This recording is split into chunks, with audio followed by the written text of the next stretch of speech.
Welcome back to the Pylon Game YouTube channel. I am your host, Mike Forcella, your Commander-in-Chief.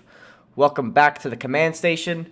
And this is one of my favorite videos we put out every week. This is a video where we talk through my favorite starts and my favorite sits for this week, and then players I think you should stock up on and players you should sell. These are my top 5 starts and sits, and then I give you a decent-sized list of players to stock up on and players to sell. We give a more exhaustive list on Instagram of who we think you should start and sit for the week, and you can find those at _Pylon_Cam on Instagram, where we post basically everybody in this video and like about 5 more people that I think you should start for the week, and along with the sits. We don't post the stock and sells. Maybe we'll do that this week for the first time, but without further ado, let's go ahead and talk about players I think you should start for this week. So to just recap it, these players I think are going to outperform their projections and have way favorable matchups than maybe some other players that you're thinking about starting on your roster and would need a miracle to outperform the projections, where I think these players have a way better shot, a way better chance of going above and beyond, dropping at least a 15-piece chicken nugget for your squad and help you get the win. So let's talk about the first player on this list. He is returning to this list, Kadarius Toney. So Kadarius Toney has been someone that I have been in favor of starting or picking up for the past 3 weeks. I have been telling all my friends, all of the followers on Instagram that have reached out, that you should pick up Kadarius Toney because let's not forget that this kid is a first-round draft pick. He was selected number 20th overall. This kid is no slouch. The reason why I projected him to have a breakout year or a breakout week against the Saints is because he finally was starting to get reps on the field. There was some fire under the Giants coaching staff that they needed to get this kid more involved. They needed to revamp their offense, and I thought that Kadarius Toney would have a great week. Then fast forward, he did have a good week. He had 15 fantasy points, I think, in PPR formats.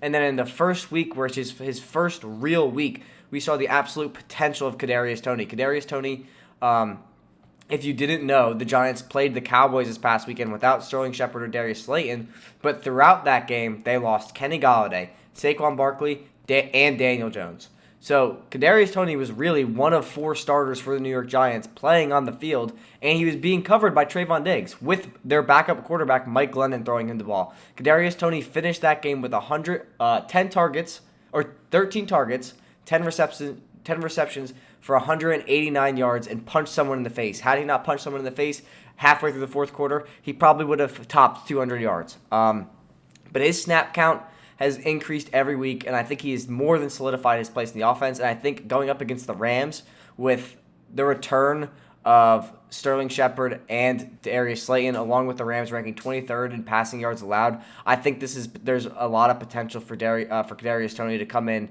and do the same thing he did last week. Like, let's not forget that the number 1 corner in football right now, to most people, is Trayvon Diggs, and Kadarius Toney routed up Trayvon Diggs for an entire half before he punched someone in the face.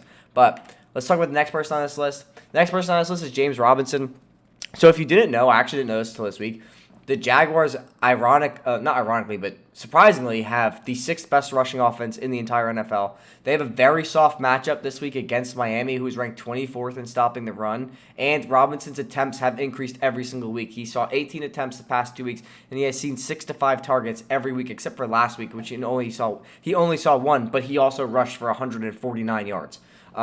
So I think every week on this channel we do a podcast.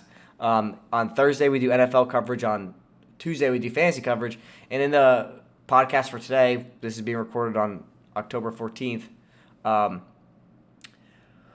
we saw that Miami's numbers are actually worse than the Jets on every offensive and defensive metric. So the Dolphins are actually worse than the Jets.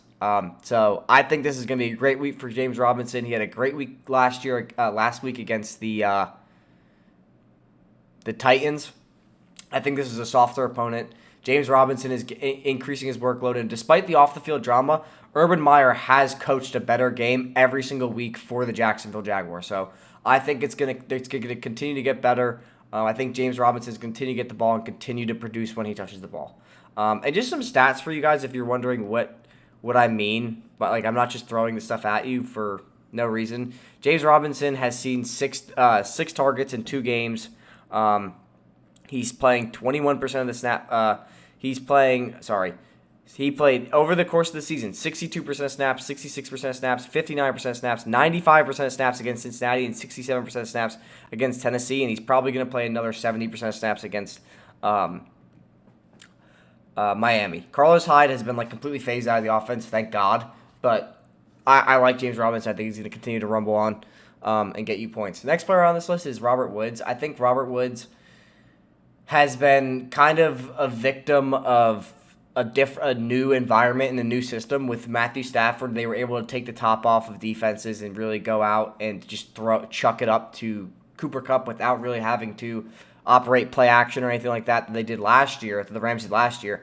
But Cooper Kupp currently is holding 22.9% of teams' targets, which is a huge percentage of targets. Despite the fantasy points not correlating or catching up with that target share, they finally are. In the past 4 weeks, Robert Woods has seen 9 targets, 6 targets, and 14 targets against the Seattle Seahawks. They are playing the New York Giants, who have a terrible secondary and an even worse pass rush. I think Matthew Stafford, if you go ahead and check out if it's the first time check out the channel, if you go back and listen to the podcast from today, every week we do a segment called Call Your Shots, where I give some predictions for the week. And in the Giants-Rams game, I predicted that Matthew Stafford would throw for at least 400. Will throw for over 400 yards and 3 touchdowns on the Giants. And I think Robert Woods is going to have a ton to do with that. James Bradbury is playing horrible this year, despite being Pro Bowler last year. And Adoree Jackson hasn't made a single play all season, neither has Logan Ryan. So I think there's a lot of room for Robert Woods to just terrorize this Giants secondary. I think he's a great start this week. I had him as a great start last week as well, if you go back and check the Instagram. But let's talk about the next part on this list, Chris Godwin. So despite the Eagles and Darius Slay playing phenomenally, Darius Slay has been playing fantastic. He graded out last week as, I think, the second best cornerback in the league next to Marshawn Lattimore. And he's been playing very well all season long. He played horrible last season, and a lot of Eagles fans were tired of Darius Slay being bad, and they were saying they wasted all their money. But this season, he has been balling out, shutting people down. Unfortunately for the Eagles, there are too many mismatches to be made. Darius Slay is going to have to either going to have to cover Chris Godwin or Mike Evans or Antonio Brown. It's really going to be a pick your poison, and there will be mismatches all over the field. I like Chris Godwin the most out of all those options because Chris Godwin has seen 13 targets, 5 targets, 7 targets, 5 targets, and 11 targets last week against Miami, being covered by Xavier Howard. So I think this week against Philadelphia, no matter who's covering him, I think he's going to have a very good matchup. I think he's going to at least get you 15 points, especially on 5 targets per game. I think he's on great pace. But and he's being targeted a tremendous amount inside the red zone. He's targeted 4 times last week against Miami within the 20-yard line and 2 targets within the 10. I think Chris Godwin has elevated his game this year, and he's finally emerging as the wide receiver 1 for the Tampa Bay Buccaneers. But let's talk about the next person on this list, and this is the last person on this list for my starts for this week, Michael Pittman. So Houston, the Colts have had the toughest 5-game stretch, in my opinion, in all of the NFL. They have had to play the Seattle Seahawks with Russell Wilson, the Los Angeles Rams, the Tennessee Titans, which is a pretty soft matchup, the Miami Dolphins, who they beat, and then the Baltimore Ravens, who they were dominating for 3 quarters. This week they play Houston. They finally catch a break and can get their feet under them, so to speak. But despite Houston being ranked 18th in passing yards against, which is terrible, Michael Pittman is seeing 25% of this team's targets. In the past 5 weeks, he has had 12 targets in a single game twice. He had 4 targets week 1, 12 targets week 2, 12 targets week 3, 8 targets week 4, and 7 targets in week 5. I think he's going to have at least 7 to 10 targets against Houston. I think his volume is just way too large to sit, and it's way too good of a matchup for him that he could possibly, pop off and do be very efficient with those 7 targets. And his catch percentage is really good.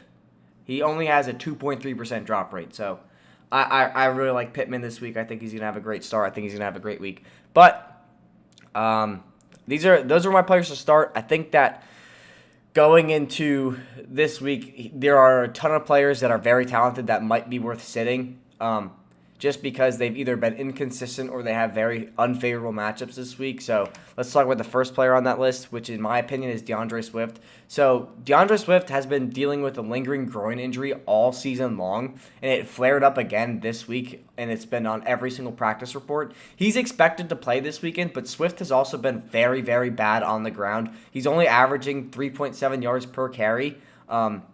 And the Bengals, who have been surprising everybody at 3-2, rank 10th in rushing yards against per game. They traded Billy Price for B.J. Hill, which was an absolute steal for them. B.J. Hill has been one of the best interior defensive linemen on the year so far, and I think that DAndre Swift, if he's going to produce, is going to have to be in the passing game.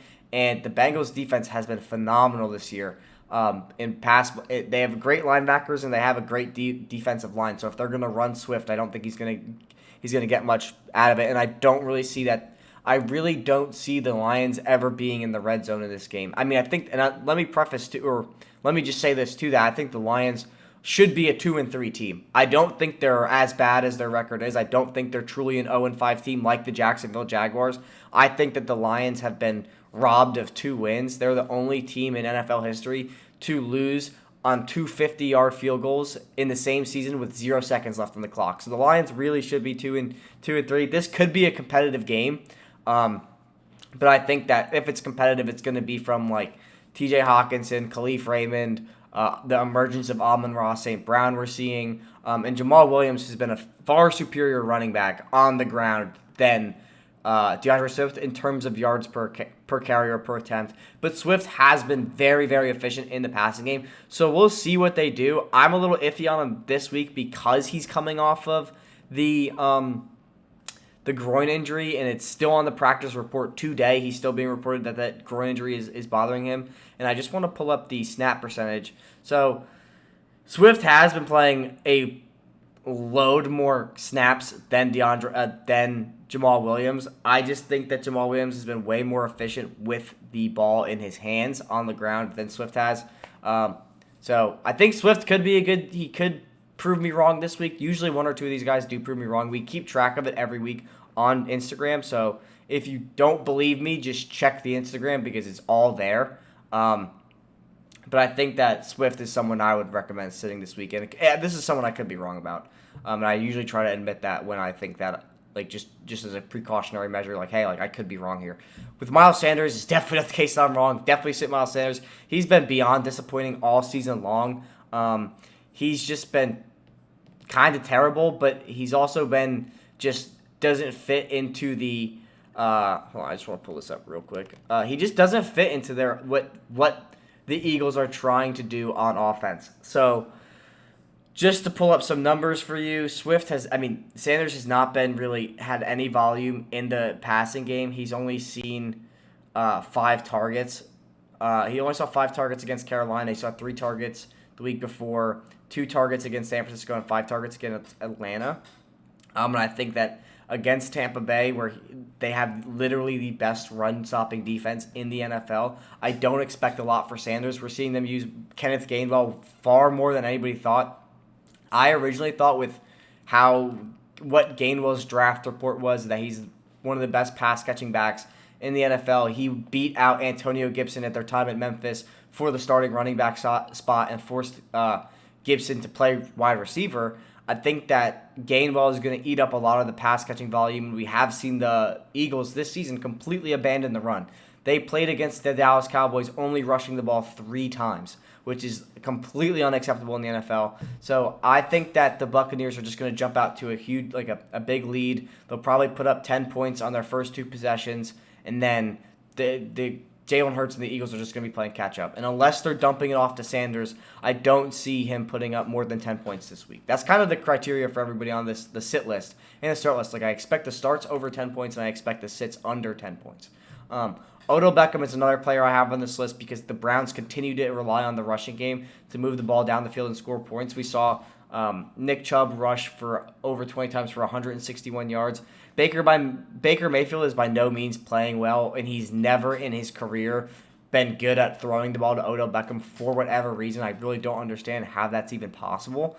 And with the Cardinals having an elite secondary ranking 8th against the pass, while their rushing defense is far, far, far inferior, ranking at 28th, I think that the script is going to remain the same of the Browns are going to have to rely on the run. They're going to have to give it to Nick Chubb. They're going to have to give it to Kareem Hunt. And then if Baker Mayfield's going to have to throw, we'll see what happens. But I don't see him throwing it to Odell Beckham that much. I don't see Odell Beckham having a big game.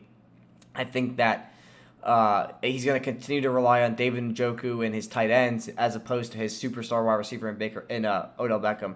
But I think that, I don't know. I have an opinion on Odell Beckham, but we'll talk about it at the end.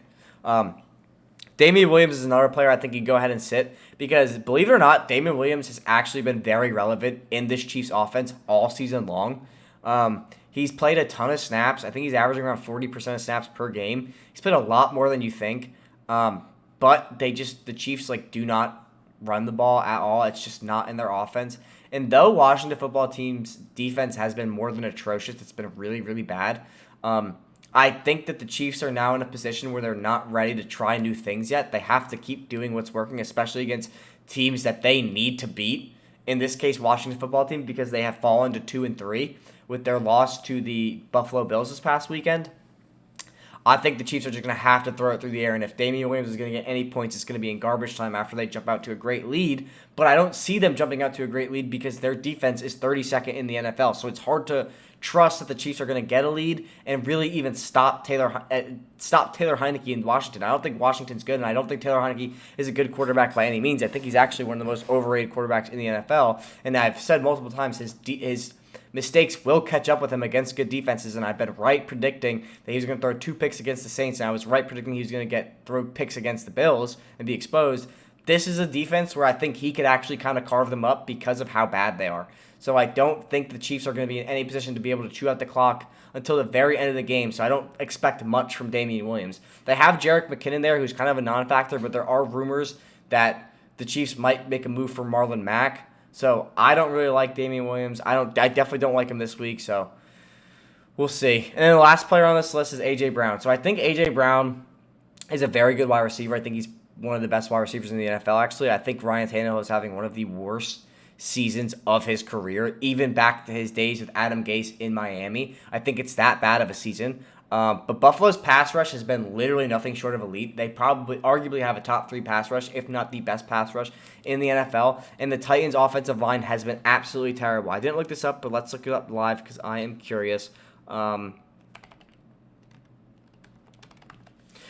I think that, okay, so they grade 25th in pass blocking. I think in a game where they're going to be playing from behind against the Bills because the Bills are going to go down and score literally every time they touch the ball. I was right about them doing this to the Kansas City Chiefs. I think I'm going to be right about it again, doing it to the Tennessee Titans. I think that Ryan Tannehill is going to literally have negative time to throw the ball. I think as soon as he drops back, someone's going to be in his face. And I think that the Titans just aren't going to score points in this game. I think they're probably going to put up around 10 to 17 points, and it'll probably be all Derrick Henry. Both of those touchdowns will probably be Derrick Henry, or maybe A.J. Brown squeaks in a touchdown, but he hasn't seen too many targets, and he hasn't been that efficient with what he has been throwing the ball. I just want to pull up the targets real quick. So in the past 4 games he's played, he's seen 8 targets, 9 targets, and then he got hurt, so only 2 targets, and then 6 targets. But with that volume, he's only had 4 catches, 3 catches, and 3 catches. He's been very inefficient with what he's been thrown, and I don't think it's him really struggling with drops. He's averaging right now an 80% drop rate, but he also has a 40% catch rate, which is just really, really bad from Ryan Tannehill. He's doing a really bad putting the ball in a spot where A.J. Brown can make a play. And someone like A.J. Brown, you really should be scheming to get him the ball pretty close to the line of scrimmage or on pretty shallow routes, because he's someone who is probably one of the best wide receivers in the NFL at getting yacked, which is yards after catch. So I think A.J. Brown will break out, but I think against the Buffalo Bills, where he'll be covered because Julio Jones probably isn't playing this week, he'll be covered by Tre'Davious White. I don't think that there's any room for A.J. Brown to have a breakout week. I think it'll come next week against the Jaguars. I don't think or who do they play next week? Against Kansas City, not the Jaguars. I think he'll break out next week. He'll probably be on the start list next week against Kansas City. But But these are my players to stock. So what I mean by stock is like these are players you should be trading for. Or these are players you should be picking up off of waivers. I try to do a healthy mix of both. This week I definitely leaned more towards trade targets, being that waivers are getting drier as the season goes on. But because of injuries and how the NFL is, there's always room to go pick someone up off of waivers, and there's always room to go trade for someone. So let's talk about the players I think you should stock up on this week. My first player on this list is Myles Gaskins. So why I think you should get Myles Gaskin is because Myles Gaskin has the friendliest 2-game stretch of any running back in the NFL. They play Jacksonville and then Atlanta, who have been horrible at stopping the run. And I think we're seeing Gaskin kind of evolve into a wide receiver more so than a running back. He's playing the most snaps of any of the running backs on the roster. We're seeing Tua come back. He'll probably be back this week, who's a check down king. And in the past 5 games, except for week 4 where he looks like he basically didn't play against Indianapolis, he had 5 targets, 6 targets, and against Tampa Bay he had 10 targets. I think he had he had 2 receiving touchdowns. So we're seeing Myles Gaskin kind of evolve more into a pass-catching back than actually a running back. He's just a wide receiver lining up out of the backfield. So I think with Tua, that's going to be great for that scheme. It's probably going to open up Jalen Waddle a little bit more. But I like Myles Gaskin. I think his role is definitely evolving in a good way. So let's talk about the next person on this list, James Robinson. I think James Robinson, like we've kind of talked about before, the Jaguars are becoming more and more of a run-first offense, and I really do like that for them because it's better for Trevor Lawrence. It's better for Trevor Lawrence's development. But I think for fantasy, which is what we care about, James Robinson is seeing more targets, he's seeing more attempts, and he is one of the most efficient running backs in the NFL. And this Jaguars O-line, though I think it is the youngest offensive line in the NFL, has been taking monstrous strides in the run blocking game. So I like James Robinson. He also has a very, very friendly schedule. He's probably someone you're going to have to pay premium price for. I'm trying to trade for him right now in a few leagues. He's playing Miami this week, who again ranks, I think, what did we say, 28th in run stopping. But it's just a bad defense all around. Then they go into a bye, and then he has Seattle. So I think against Seattle, he's going to have another good week. And he's also just a player who he's talented enough where the matchup doesn't matter as much, but you want to have him during those easier matchups. Next player I have on this list is Rashad Bateman. So I can't really tell you anything about Rashad Bateman besides the fact that he will probably finish as the second or third best rookie wide receiver in the NFL. Lamar Jackson is playing out of his mind. He's playing out of his mind in the passing game. He has officially broken, I think, every Baltimore Ravens passing record. He just threw for 440 yards with an 86% completion percentage, throwing the ball 43 times. And I think that Rashad Bateman is going to make Marquise Brown a lot better. He's going to make Mark Andrews a lot better, and he's going to make Lamar Jackson a lot better. And I think he's going to be a player who is definitely going to thrive in this offense.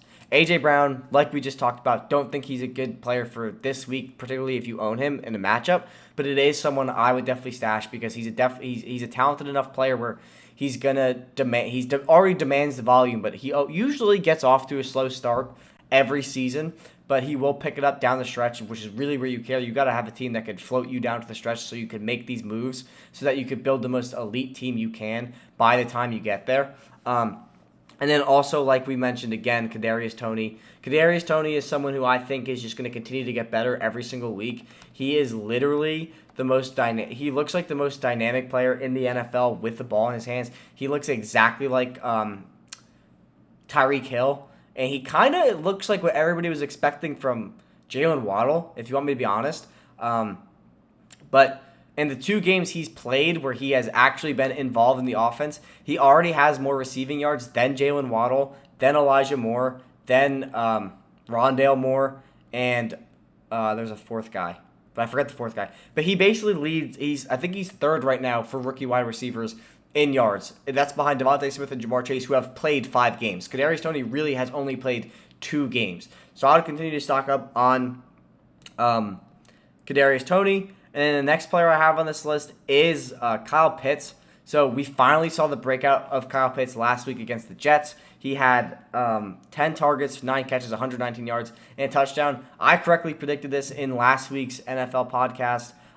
When I gave in the Call Your Shot segment, I gave my picks that Kyle Pitts would have over 70 receiving yards and a touchdown, which actually, I didn't know this, but it was a very common take. So I guess we all saw it coming. But it's never been a question of why isn't Kyle Pitts performing like we thought he would. It's because he always had the volume for a tight end. Seeing 8, 9, 10, and 6 targets is really good volume for a tight end. It was more so of like, why isn't Matt Ryan throwing the ball down the field? Why isn't he throwing to him when he's open?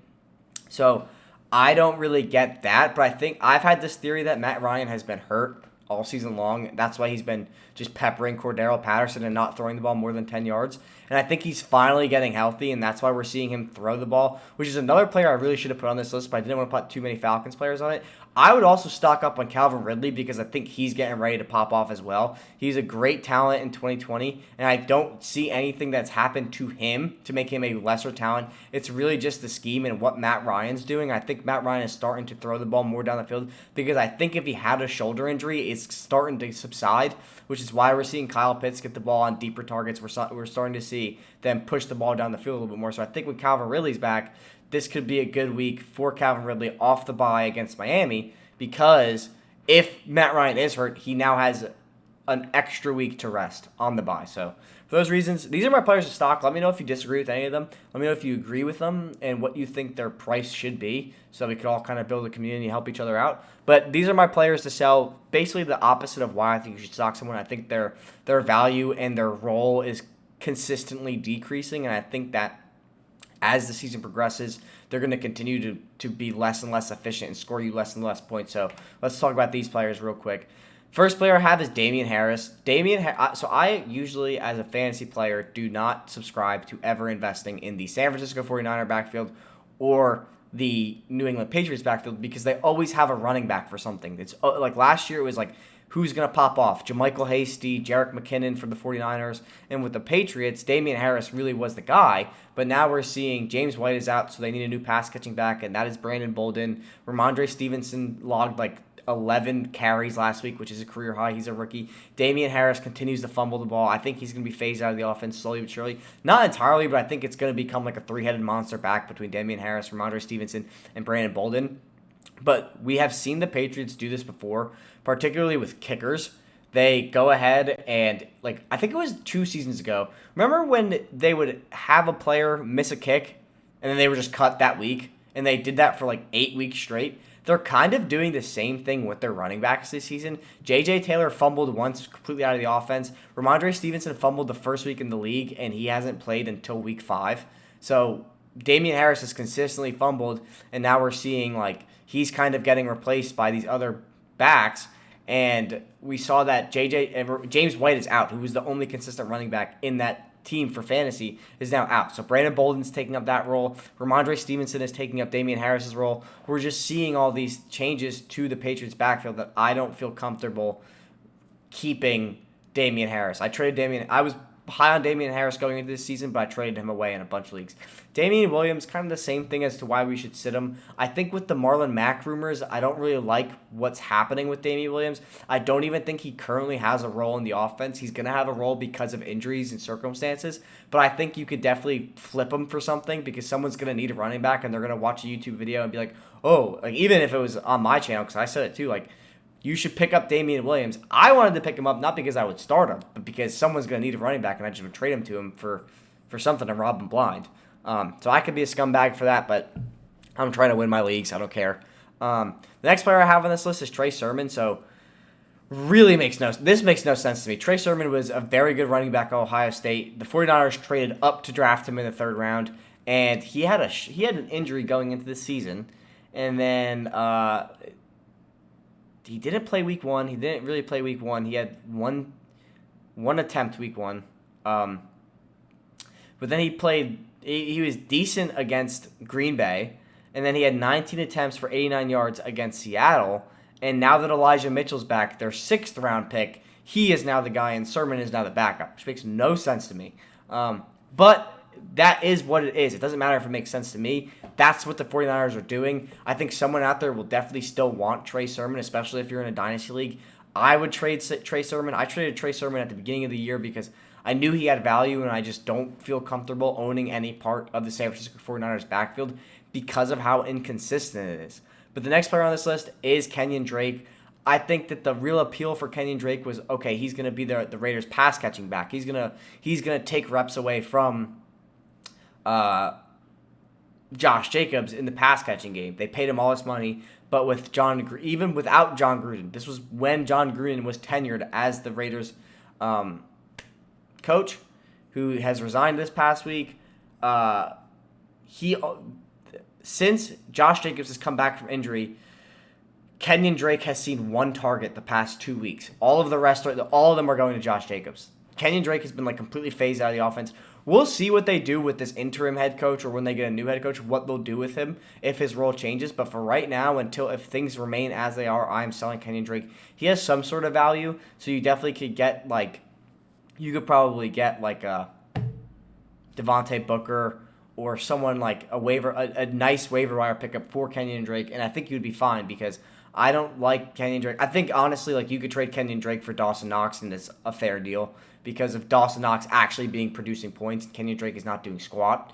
But that's kind of the same thing for this next person on this list is Robbie Anderson. So I talked about it a little bit in the podcast today. One of the things that I really want to see out of Sam Darnold to make him at least more consistent and kind of make him more of an elite quarterback, in my opinion, is spreading the ball around the field, because he just targeted DJ Moore against Philadelphia, and that is why they lost that game. Robbie Anderson, I think, only has 100-something yards on the season. I'll look it up right now. Hold up. Robbie Anderson has... Sorry, should do this before. Robbie Anderson has 12 receptions for 179 yards through 2 games, which is really bad. Through 5 games, excuse me, which is really, really bad. He's just not being targeted enough. He's I think and everybody thought Robbie Anderson was going to have a great year this year. I did as well. But he just isn't seeing the volume that he needs to see to be efficient. He's not really being used the same way that he was last year with Teddy Bridgewater. And everybody kind of thought with Sam Darnold and the chemistry they had that this would be great. But one of my buddies who's a Jets fan told me that Robbie Anderson was trash with Sam Darnold, even though he was the best receiver that Sam Darnold ever played with. So I don't think it's a lack of Robbie Anderson's ability. I think it's a lack of he's not the first option anymore. DJ Moore is great. Christian McCaffrey's coming back. Chuba Hubbard's there. Tommy Tremble is emerging as a great running back, and a great tight end. And they have Terrace Marshall, who basically is just as good as Robbie Anderson, just a lot younger. And then the last player I have on this list is Robert Tonyan. So Robert Tonyan was someone who everybody thought was going to be another, have a great year as another elite tight end, while a lot of people at the same time said he was going to have a monster regression because what he did last season was completely unsustainable. I was in the middle. I had no idea what to make of him, so I didn't draft him. But unfortunately, the people who were the skeptics were right, and I don't like that because I like when the NFL has as many good players as possible because it's more fun to watch. But Robert Tonyan on the season only has... this is not Robert Tonyan. I just had his stats pulled up. Oh, well. Here we go. Robert Tonyan through 5 weeks has 9 receptions for 82 yards and a touchdown on 17 targets. So he's averaging what? A little bit less than 3 targets per game? Or a little bit more than 3 targets per game? Because it was 15 divided by 5. It's 3. Yeah, so 17 divided by 5. It's a little bit over 3. Yeah, so he's only seeing 9% of the team's targets, and through 5 weeks, he's seen 4 targets, 3 targets, 1 target, 7 targets, 2 targets. And the saddest thing is that game against Pittsburgh where he had 7 targets, he only caught 2 of them. So I'm out on Bobby Tonyan. You can probably find a Packers fan who will want him or a Packers fan who won't want him.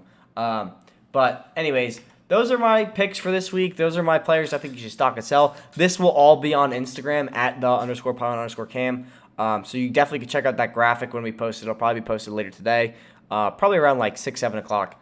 I'll get it out there. But anyways, if you like what you heard, if you like me, if you like talking to me, if you like listening to me talk, if you like a little Italian kid, come back next week. Trying to think if we have anything else coming out this week. Maybe. Turn on the notifications and we'll give you a little surprise. But if you like what you heard, like, comment, subscribe. If you don't like what you heard, dislike, still comment, still subscribe, because we're such a young channel that, I definitely can make mistakes. definitely can do things better. So let me know, and I will adapt. I will overcome. I will be better for you. If you want to hear our podcasts, they're all available on this channel on YouTube, the Pylon Cam YouTube channel. But they're also available on Spotify, the Pylon Cam podcast. They will be available on iTunes in the coming weeks. We just released our 9th Pylon Cam podcast episode. The Fantasy Cast episodes, we're on episode 7, I think. But to do something special this week, for next week, being that it's like the 10th episode, we're going to try to get those out on iTunes. So that's something I'm going to be looking into all week. But anyways, guys, thanks for listening. Thanks for watching. And please come back next week. But with all that being said, I will catch you in the next video. Peace!